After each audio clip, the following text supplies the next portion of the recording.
Welcome back, students. Coming to the continuation lecture of this topic, rotational motion.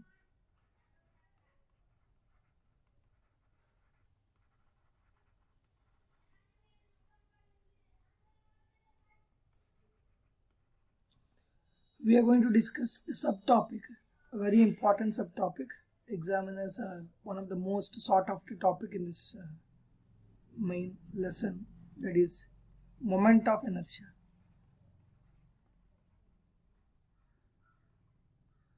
Here we have already discussed in Newton mechanics what is inertia. It is opposition to the change in motion. That means if a body tends to be at rest or in uniform motion, it tends to be in that motion unless until compelled by an external force. That means inertia wants to be in the state of already existing motion. It opposes the change in the type of motion it already has.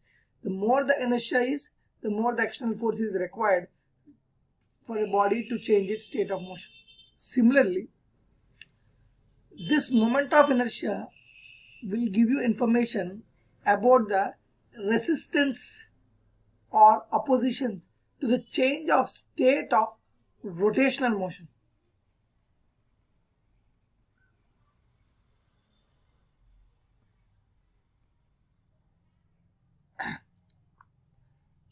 Opposes any change in, it is a quantitative measure.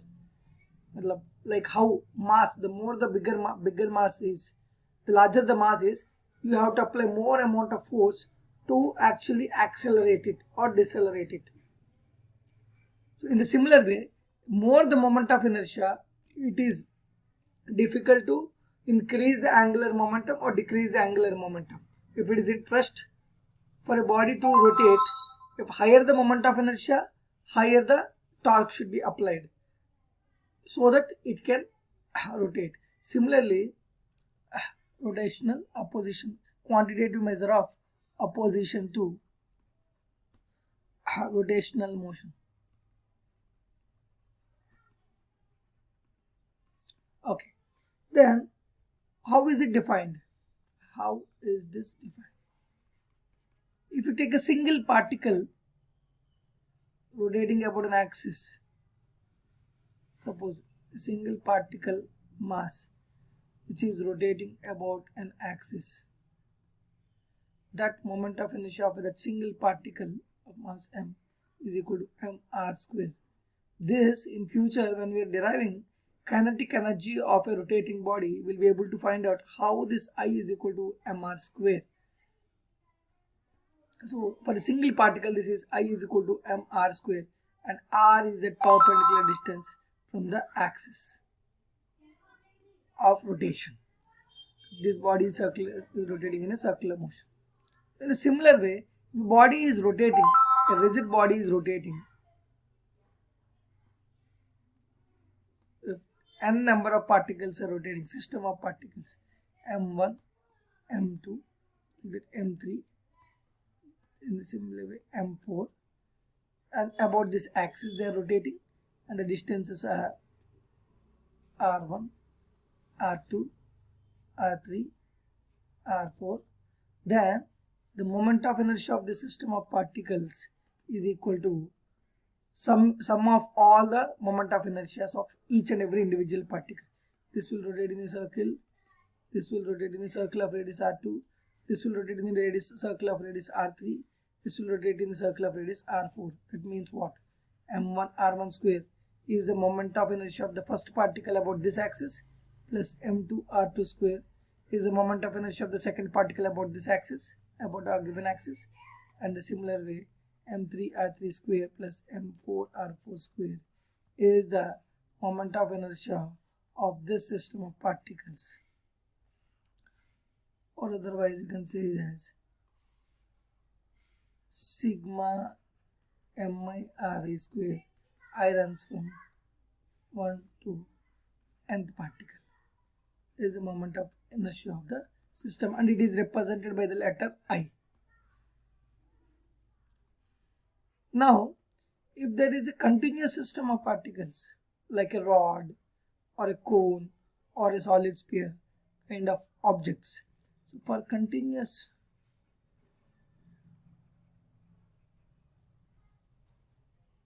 system of particles. So the moment of inertia will be equal to integral r square dm. Suppose there is a body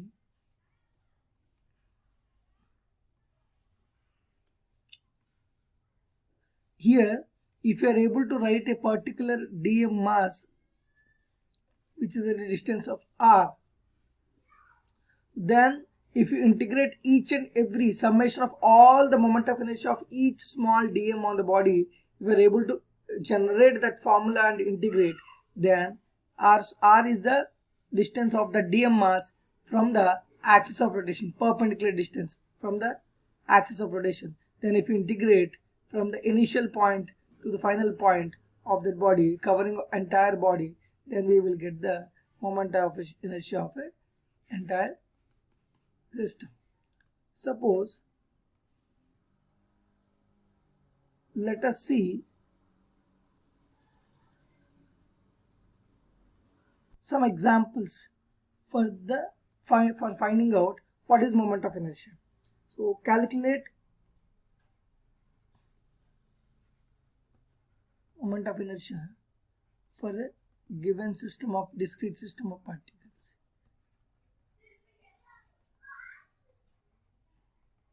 Okay.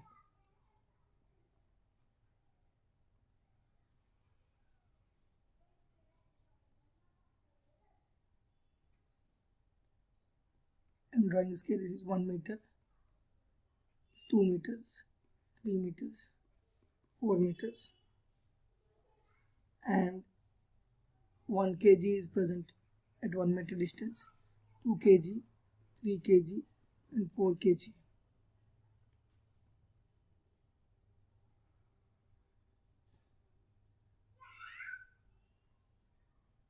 This is the axis, AB axis, and there is another axis as PQ axis. What you need to find out is about, here axis is very important, about AB axis and about PQ axis. You need to find out what is moment of inertia. Let me solve this here. Now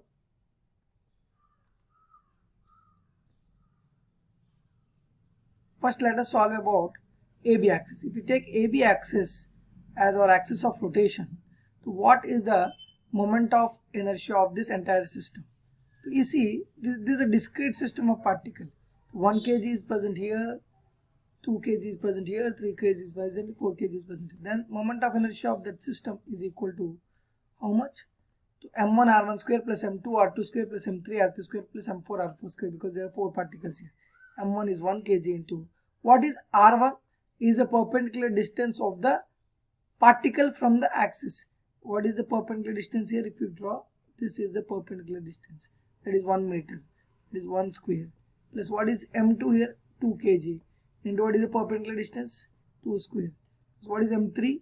3 kg into perpendicular distance 3 square. Plus what is m4? 4 into 4 square. The answer will be 4 is 8 plus 1 9, 9 plus 3 27, 27 plus 9 is 36, 36 plus 4 cube 64, that is 100 kg meter square will be our answer. So if you draw similarly, if you try it for PQ, you see carefully.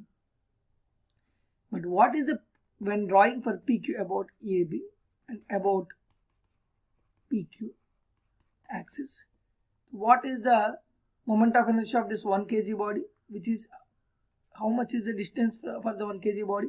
It is at a distance of 1 meter, that is 1 into 1 square, plus what is the distance of the 2 kg body, that is 2 into 0 square, because it is on the axis itself.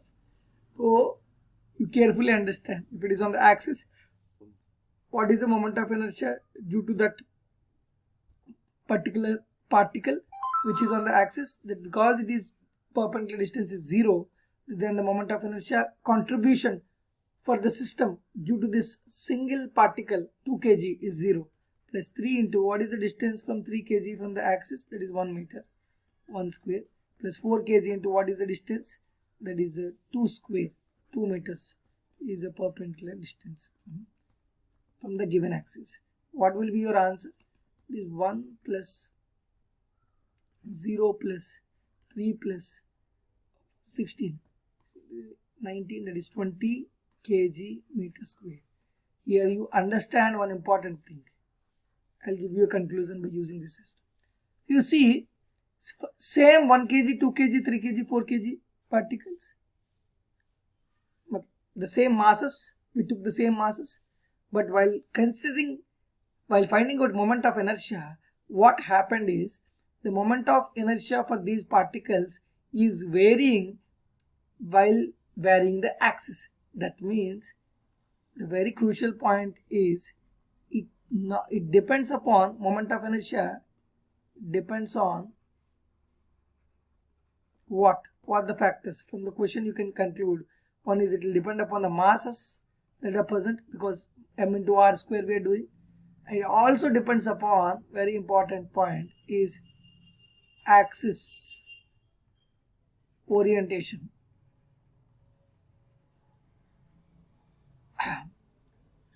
And also depends upon, will depend upon axis, and we'll speak about this orientation while solving more number of problems. So it will depend upon the axis and also depends upon mass distribution about the axis.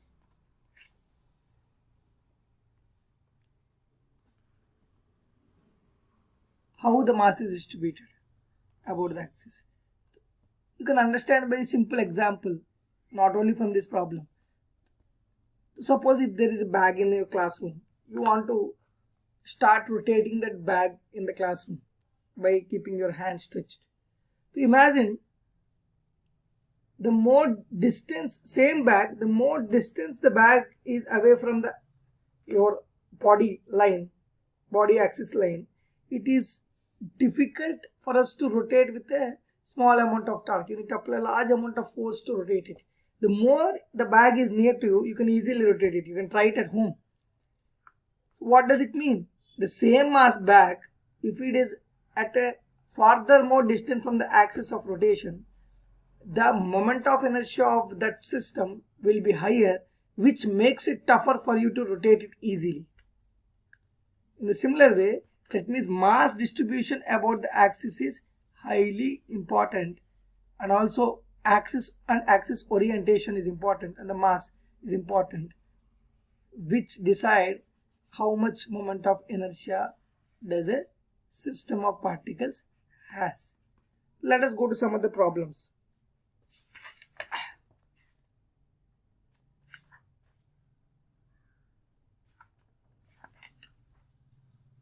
Let us try to find out what is the moment of inertia of this system of particles about two axes, x dash and y dash. First let us see about x dash. If you see x dash, this is the axis. How the mass is distributed here? This is one mass and this is one mass, but this mass is on the axis itself. It's 2 kg mass. Now consider this as this points as coordinates as centimeters, measured in 1 unit is equal to 1 centimeter. So now if we try to find out this moment of inertia about x axis, what consider m1, m2 and m3. What is the moment of inertia about x dash is 2 into 0 square, because the perpendicular distance from the x-axis is how much? 0, plus 3 into, this is 0.3 whole square if we want to write it in meters, plus 4 into 0.4 whole square, perpendicular distance from x-axis, that is what? 3.09, 3 into 0.09 plus 4 into 0.16, that is nothing but 0.27 plus 0.64, which gives you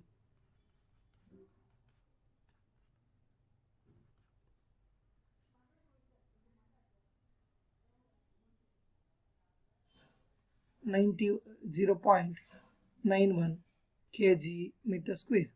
But the same question, if we try to solve about y dash, let us see here.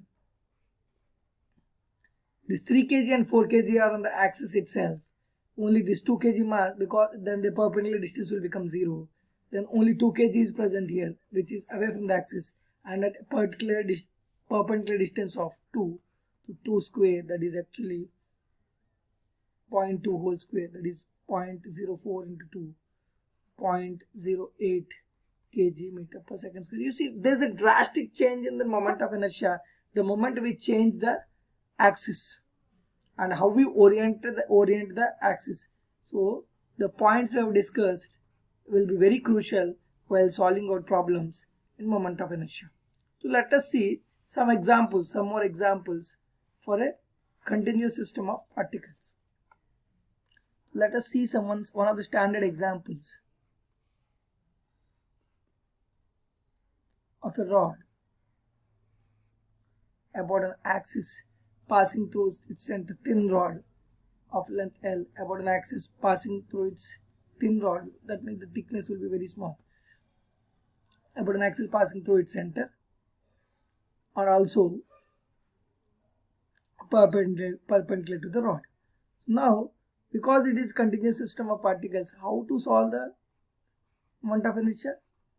Take a dm mass in such a way that it is at a perpendicular distance r from the axis, and you ensure that this dm mass is identical in resolving and adding those all summation of that particular dm mass into perpendicular distance square from the covering all the points on the rod. Let us take an example. Suppose you consider small dx thickness of thickness of rod on the bigger rod, which is at a distance of dr. I am taking the distance as r, the thickness I will take it as dr. Now, what is the mass of this small element? Because it is a rod, what we can say mass is that entire mass is distributed over length L. That means that lambda will be how much? Linear density, mass per unit length, uniform rod. Consider it as a uniform rod. Mass per unit length into d. This is the mass per unit length. That means for unit length, the mass is lambda. For dy dr length, what is the mass? That is nothing but lambda dr by 1, that is equal to m by L into dr. This is the small element mass. Now if you are able to integrate it from this point to this point about this axis, you will be able to get the moment of inertia of the entire rod. So the distance is varying in such a way from where to where, from this axis, minus L by 2 to plus L by 2 is the varying distance of that particular small mass from initial point to final point if you integrate. That means what will happen? So integral r square dm will be the moment of inertia from where to where? Here minus L by 2 to plus L by 2. What is r square? Is r. Dm is what? Lambda dr, that is m by L into dr. That implies from minus L by 2 to plus L by 2. That is m by L if they are constants, if they come outside. If you integrate, that will be r cube by 3 from where to where? Minus L by 2 to plus L by 2. If you apply m by L into L cube by m by 3L into L cube by 8 minus of minus L cube by 8, that is 2L cube by 8 m by 3L into 2L cube by 8. This will be 4. The answer will be ml can be cancelled 2 times.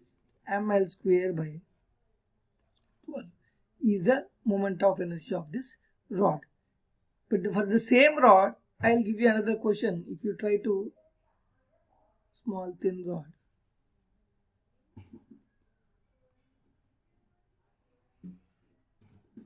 we took this axis and we got it as ml square by 12. If you take in the same rod, if I take about this axis, we will try to find out what is the moment of inertia.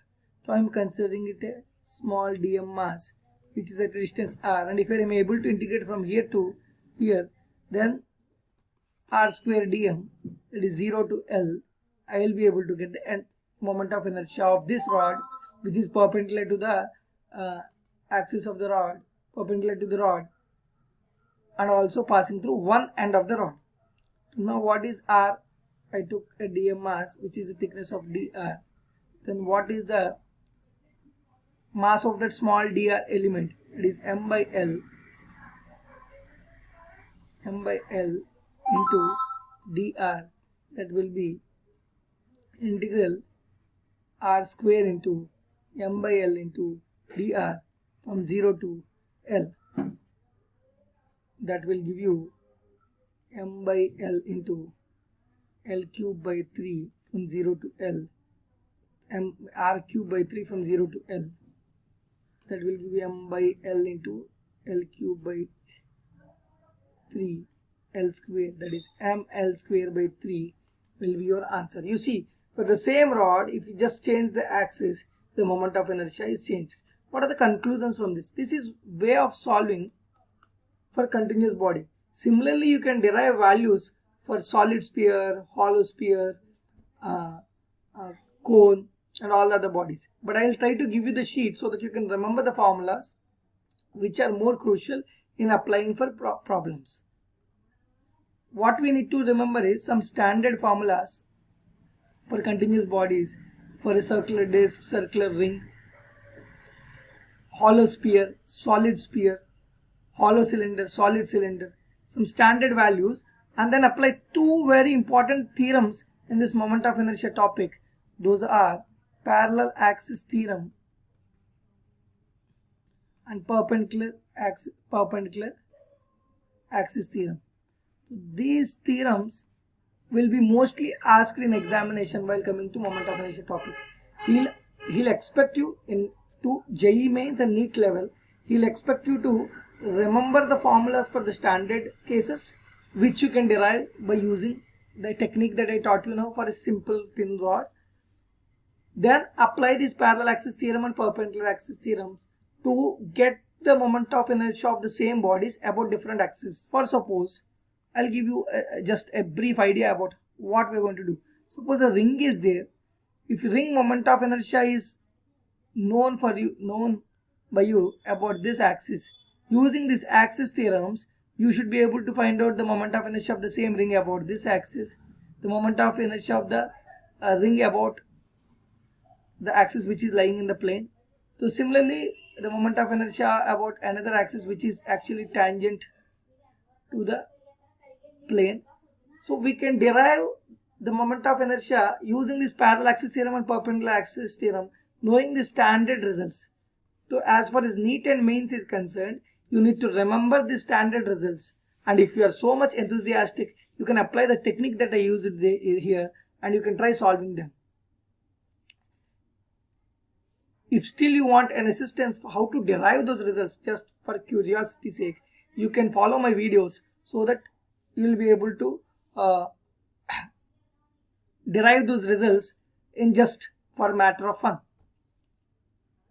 And whoever is preparing for IIT JEE Advanced, let us go ahead. Let us see some standard results. One is moment of inertia of a ring. You see ring, every particle is at a particular distance, that is r distance from the given axis, that is which is perpendicular to the plane of the ring and also passing through the center of mass of the ring. You see every point is at a distance r. So then if you integrate r square, r is a constant, r square into dm, that is dm mass is integrated for all the particles on the ring, then the mass will become m. So mr square will be the result of the ring.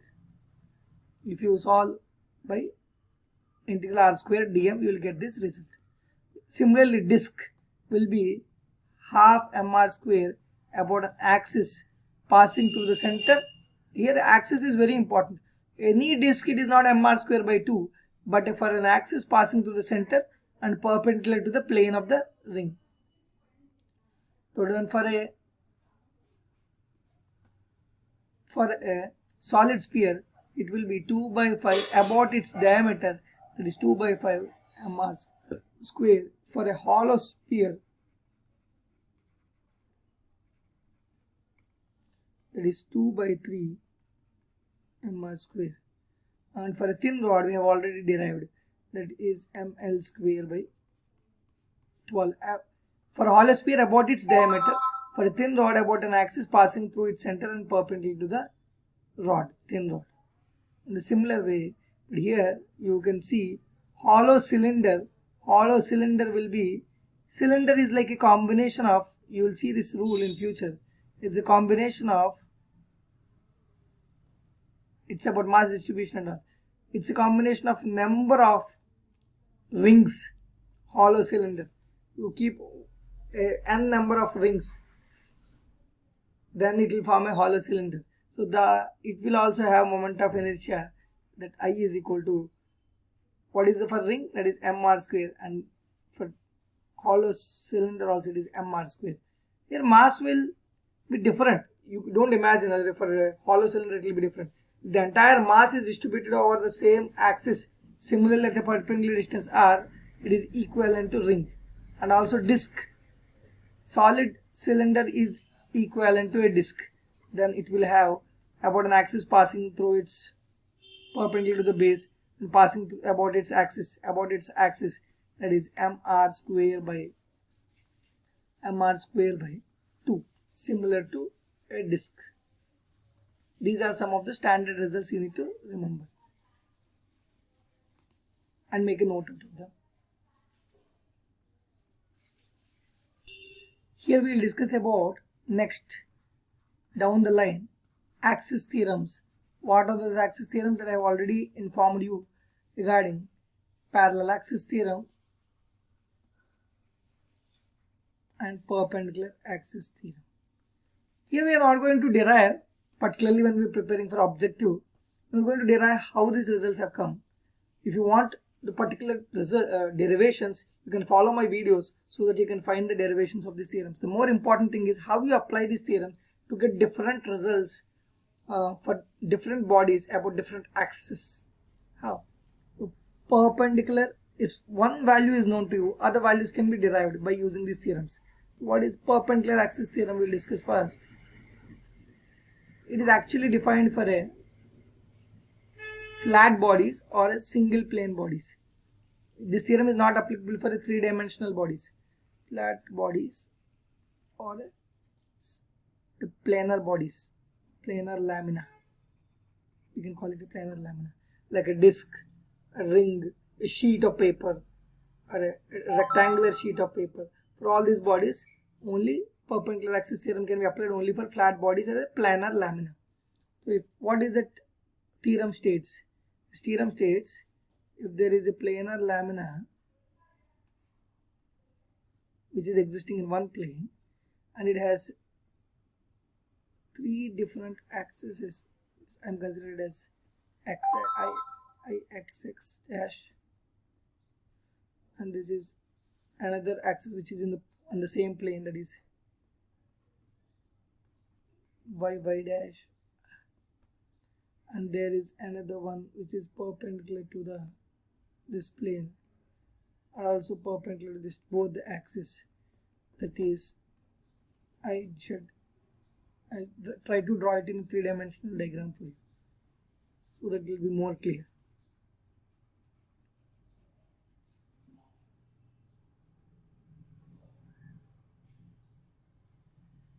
X-axis,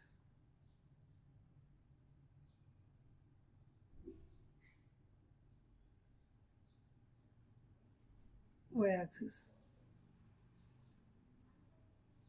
and z-axis. X-axis and y-axis are in the same plane. If there is a lamina of this sort which is in the plane of x and y, this is z-axis, z dash I will take here, x dash line, and this is y dash line. So now if you see what is the moment and they are all concurrent.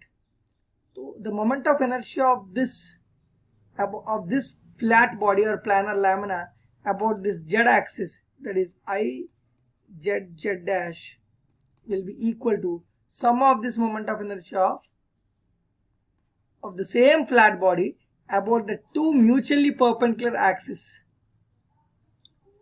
which are on the plane, that is what, and also concurrent with this point.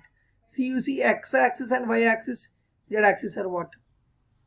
This is perpendicular to the plane, and x and y are in the plane, and they both are at an angle 90 degrees, that is mutually perpendicular with each other. And also z-axis, which is perpendicular to the plane of the body, that means the z-axis is perpendicular to both x-axis and y-axis which are in the plane.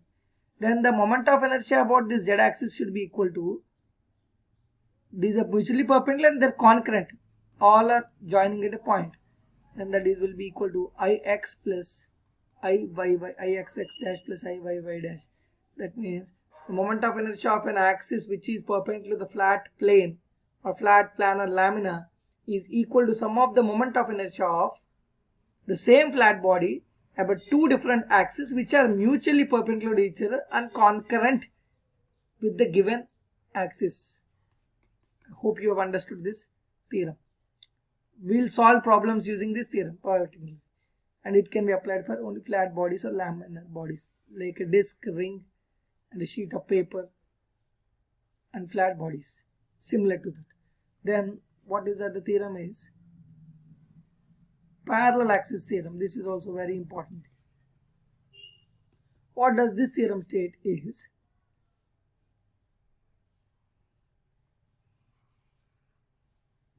for this theorem it does not require to be the body to be exactly flat body and all. This can be three-dimensional body also, sphere or hollow cylinder, or any kind of three-dimensional body also can be taken while using parallel axis theorem.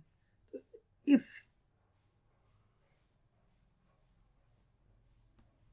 the moment of inertia of this body is known about an axis which is passing through the center of mass, then it is easy to find out the moment of inertia of the same body about any other axis which is actually parallel to that given axis, that is center of mass axis, and which is at a distance of h I am considering here, perpendicular distance between both, because these are parallel to each other. Perpendicular distance I took it as h between both the axes. Then this required axis I r is equal to moment of inertia of the same body about the axis which is passing through the center of mass plus mass of the system into perpendicular distance square between the two axes, perpendicular distance between the two axes. That means if one axis which is passing through the center is known, any other axis which is parallel to that axis, given axis, can be found out by using this formula. Any axis which is parallel to the center of mass, that axis moment of inertia is equal to the moment of inertia of the same body about the axis passing through the center of mass plus mass of that body into perpendicular distance between the two parallel axes square. This is parallel axis theorem. So let us see some problems using these both theorems. Let us see the interesting part of this moment of inertia subtopic. So, how to use these two axes of theorems. We have already discussed and given the formula for a ring about its axis passing through center of mass and perpendicular to the plane of the ring is moment of inertia is about this axis is m into r square, where m is the mass of the ring, r is the radius of the ring. Now for the same ring, If I ask you to find out the moment of inertia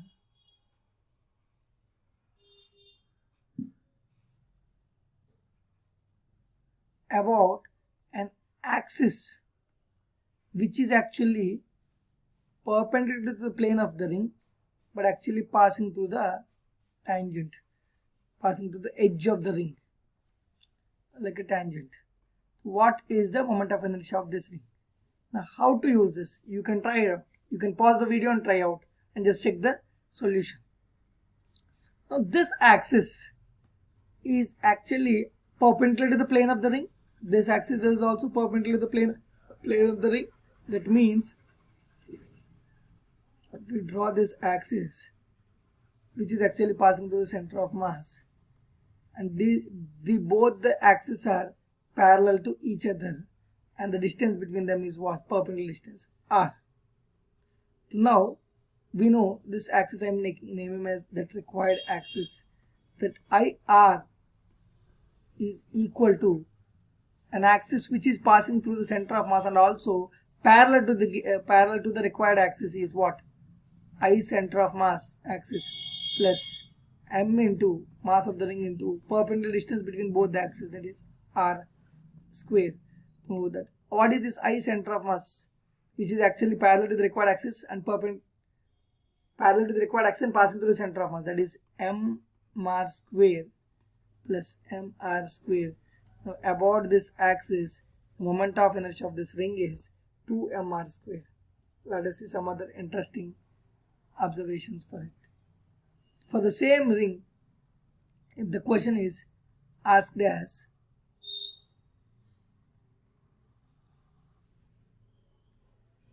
what is the moment of inertia of the ring about an axis in the plane of the paper and actually like a diameter, plane of the paper and passing through the center of mass of this sort. Now this is how to solve this. What we know about the information is this axis I is equal to mr square. Now if you take this axis, this is in the plane of the paper. For planar bodies we can apply perpendicular axis theorem.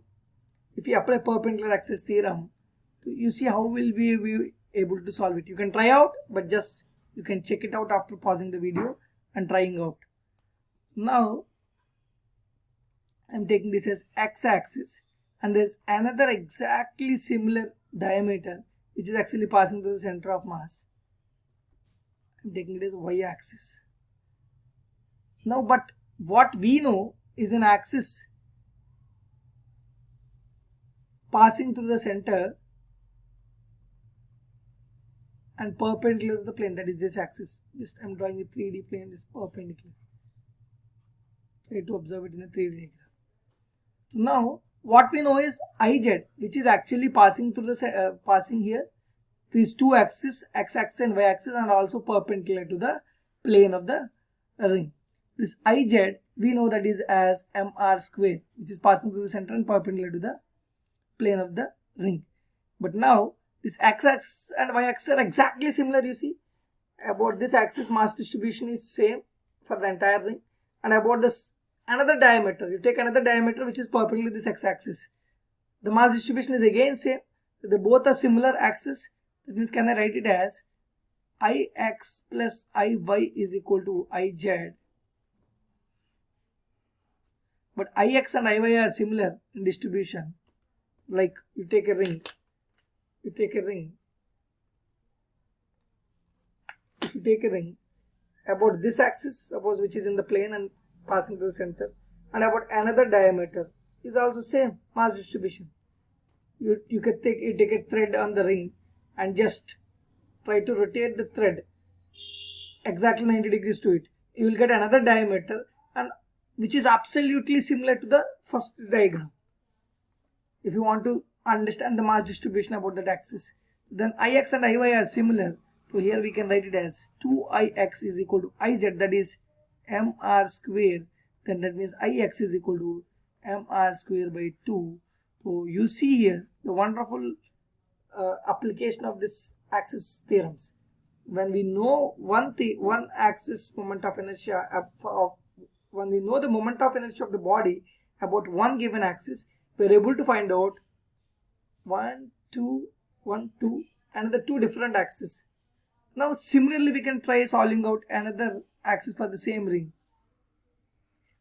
which is actually in the plane of the ring but passing like a tangent to it. Now you see here, already in the previous one we have solved this one, Ix, which is in the plane of the ring about the diameter, that is mr square by 2. If you know this, now this is an axis parallel to this diameter, so, and also passing through its center of mass. Can we apply parallel axis theorem? Then if we consider this as required axis, IR is equal to I center of mass, which is actually parallel to the required axis. This axis is parallel to the required axis, plus m into h square. So here what is center of mass? What is the moment of inertia of this body, that ring, about an axis passing through the center of mass, and also the parallel to the given required axis. Parallel to the required axis is another diameter. Already we have found this out as mr square by 2 plus m.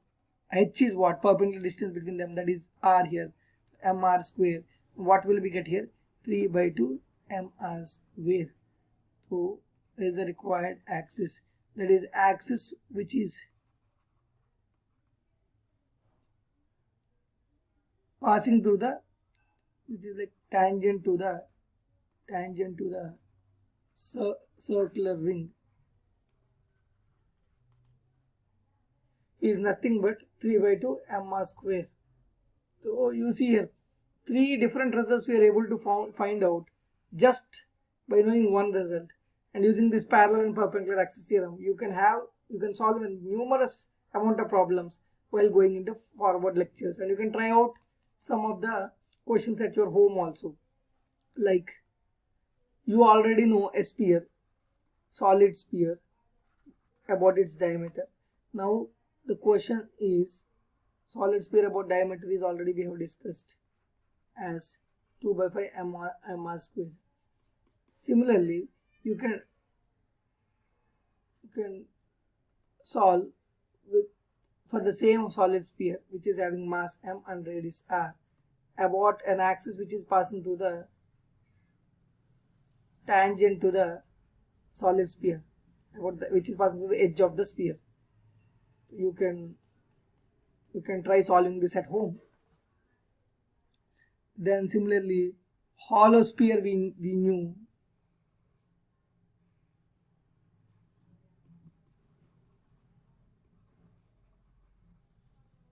Hollow sphere we knew, that is 2 by 3 mr square about an axis similar to diameter, about diameter axis.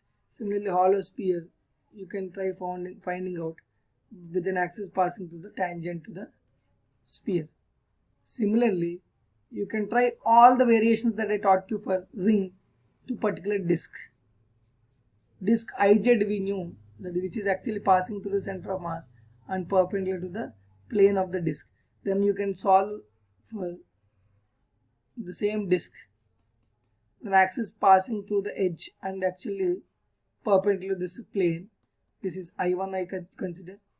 Then similarly, which is actually in the plane and passing through the center of mass, I2 you can consider, and which is actually in the plane and passing through the tangent, I3 you can consider. Like how we solved for ring, you can solve the same problems for this disc. I hope you enjoyed this lecture. Again, revise what are the important points. Moment of inertia is it's a quantitative measure of the resistance that is offers, like mass in particle mechanics. For a rigid body or any system of particle, that moment of inertia will give you the opposition to the rotation motion of a body. If it wants to rotate, the more the moment of inertia is, the more it will become difficult for you to rotate the body, to set it into rotation or to stop from already rotating its body.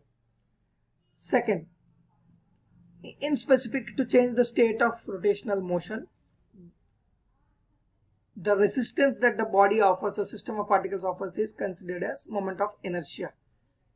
Second one, It depends upon what factors: mass of the body, mass distribution of the body, how about the given axis about which we want to find out moment of inertia, and also third, orientation of the axis, like how we solved the same body. If the axis orientation is changed, the moment of inertia is getting changed. With examples we have seen, with different results also we have seen. Next important part is some standard results that you need to remember. For a single particle, that is mr square, for different discrete system of particles, that is sigma mr square, mi square, m1 r1 square plus m2 r2 square plus m3 r3 square, so on, about the given axis will give you moment of inertia of the given system. Similarly, if you want about continuous bodies, you can integrate by taking a single element and which can cover all the particles, integrate in such a way that which can cover all the different particles moment of inertia. Integral r square dm, you will be able to get a continuous body. We have seen an example of rod, thin rod. Then we have seen some random standard results for continuous bodies like disc, ring, hollow sphere, solid cylinder, solid cylinder. Then we have gone to two very critical important theorems in this topic, on which examiners are so passionate about. One is parallel axis theorem, and other is perpendicular axis theorem. After in those theorems, using those theorems, we've applied those theorems and found out if we know one axis moment of inertia, we're able to find out different axes for moment of inertia for a given body, like how we have seen for ring, disc, ring. And you can apply the same concepts of parallel axis theorem or perpendicular axis theorem and solve the problems that I gave you for homework, and then just try to watch the next video which can give you the results for these questions that I have asked. Thank you.